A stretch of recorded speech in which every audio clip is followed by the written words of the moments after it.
When I first got started, estimating repairs was probably one of the toughest things that I had to figure out. So I want to share with you some of the things that you should look for and pay attention to when you're looking at some of your properties. Obviously, you want to look for the big ticket items, right? The roof. Is there holes in the roof? That's probably a dead giveaway. You're going to need a new one. But take a look at the roof. Are the shingles curling up? Things like that. You're going to look at the foundation. Are there cracks in the foundation? Is the wall bowing in?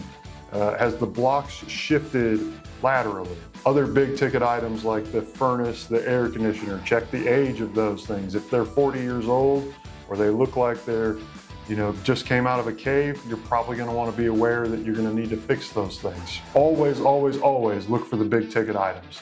Those are going to be your big budget killers if you don't pay attention to them out of the gate. That's what's going to kill your rehab project. Some of the other things that you may want to look at are going to be like the trim around the doors. A lot of times you'll have people that live there and maybe they have a dog and the dog will jump up on the door and scratch at the trim.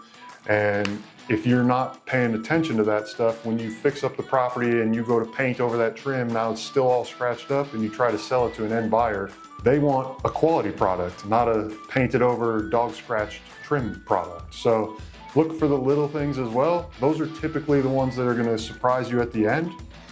And let me tell you about the end a little bit. Your buyer is likely going to have a home inspection.